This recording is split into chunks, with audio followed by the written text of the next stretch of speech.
So for our interviews with experts today, I'm here with my colleague and friend, Dr. Tim Baghurst, who's here at OSU, an associate professor in health and human performance. Tim, would you mind telling us a little about you? Sure. I'm originally from England and did most of my schooling in England before I moved to the U.S. in 2004. And it was an interesting journey. I enrolled in sports science because I love sports and wanted to stay involved somehow.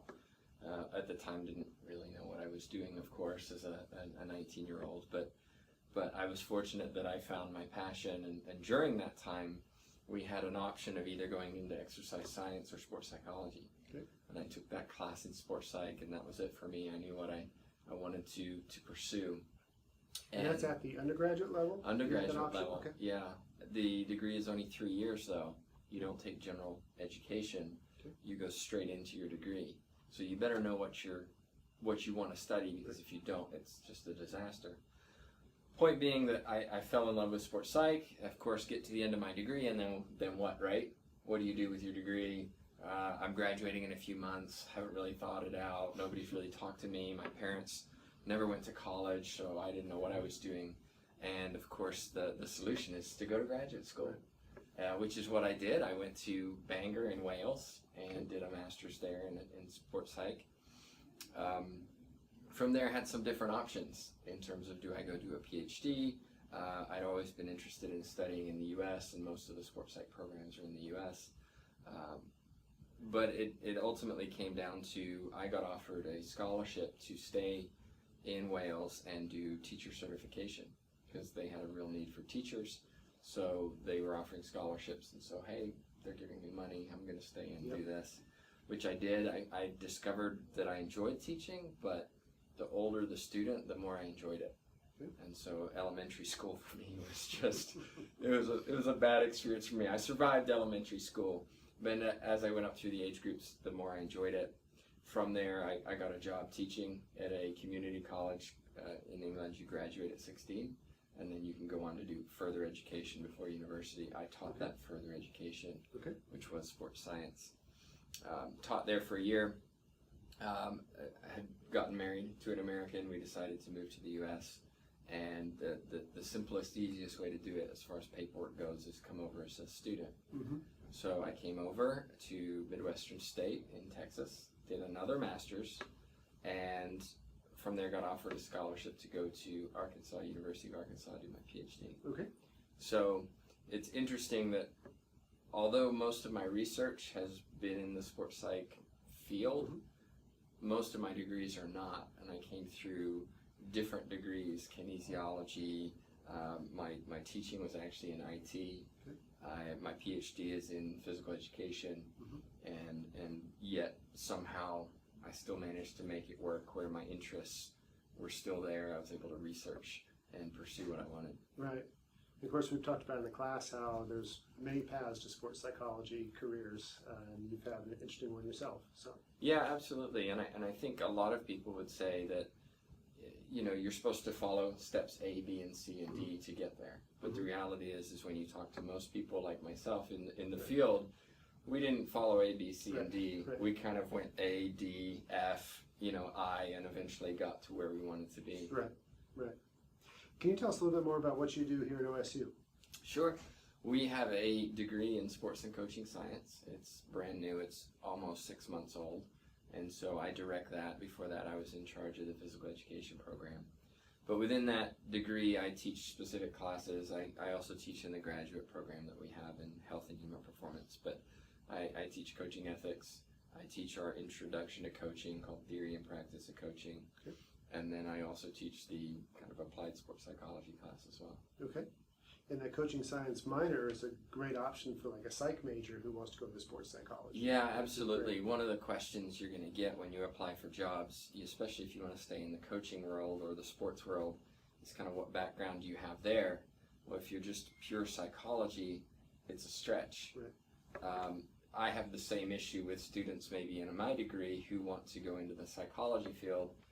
It's a stretch because you're taking 1 or 2 classes, but then you've got to cross over. And the minor, what the minor does, it's 20 hours. It gives you that paperwork to show that I went above and beyond, and then suddenly you become much more marketable than somebody who's just got the one degree. Right.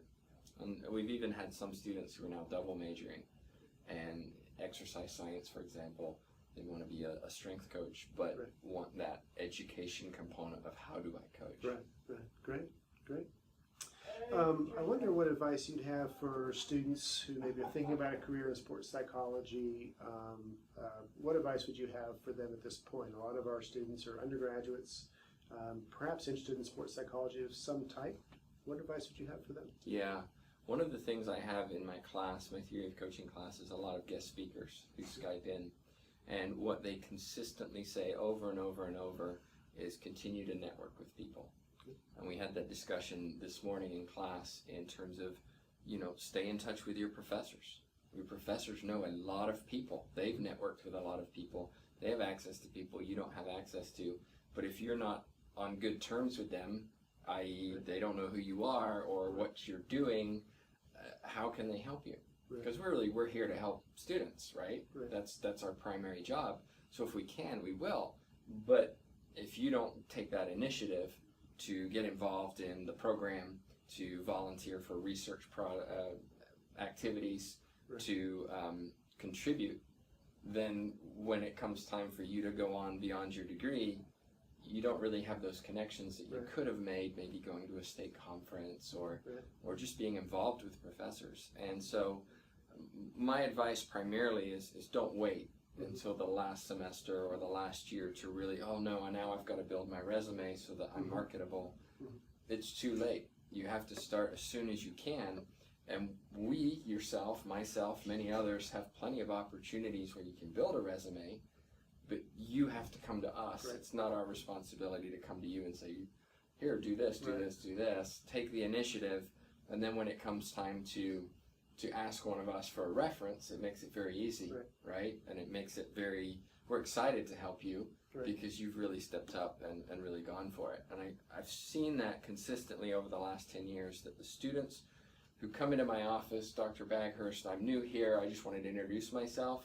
They're the ones who come in, hey, can I look at books on your bookshelf? What would you recommend I read? What conference, what association should I be part of? They're the ones who go on and have the 5 job offers at the end of their degree. And so really go out there and extend yourself rather than just, I got a degree and I'm a professional Xbox player. It doesn't count. Sorry, not for this. Let's see how you can really build up your image and your reputation before you leave, and it makes it a lot better when you're applying to grad school or jobs. I've done a lot of these interviews with experts, and consistently they say the same, that relationships are your main resource. Build those connections, those networks, those relationships. And those are what are really going to help you down the line. And I would encourage you as well, if you're watching, to look at LinkedIn as a source as well. A lot of my students are now getting on LinkedIn and connecting with people who you would otherwise never be able to talk to. And so there are people all over the world who are experts in all kinds of different sports and sports psychology and different areas of sports performance who you can have a conversation with on LinkedIn in a professional manner. And those who are coming in and speaking in my class, we're doing through Skype, but we have people from professional sports, international sports, professional players. It's like, wow, we can access these people. So use that access, and you never know down the road how it might help you. Last thing I want to ask you about, I know you're also a competitive athlete yourself still, and you even do a little bit of private consulting. Anything you'd want to tell us about how those play into what you do? Or Sure. Well, one of the challenges I think we have is it's easy for us as professors to just stand in front of a class and just tell everybody this is what you need to know. And then the students look at us and go, yeah, but you don't do it. And I think we have a responsibility to practice what we preach, to stay in the field, to be engaged, to continue working with athletes. And so about a year ago, I started a little private practice where I work with clients around the world, providing sports psych expertise and even building their brand, so to speak.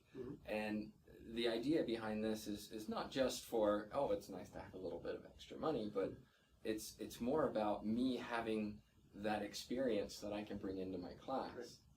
Now, as an athlete, an athlete's a loose term at my age, right? But But as an athlete, you know, I've been fortunate to travel around the world and compete. And when I'm competing, I'm also watching. You know, when I finish my match, I get to watch other people, and I can use that, bring it back to my class. This is what I saw. What would you do in this situation? Right. And so it gives that real life experience. And, you know, you look around my office, you won't see diplomas. Because for most students, diplomas don't really mean too much. Right.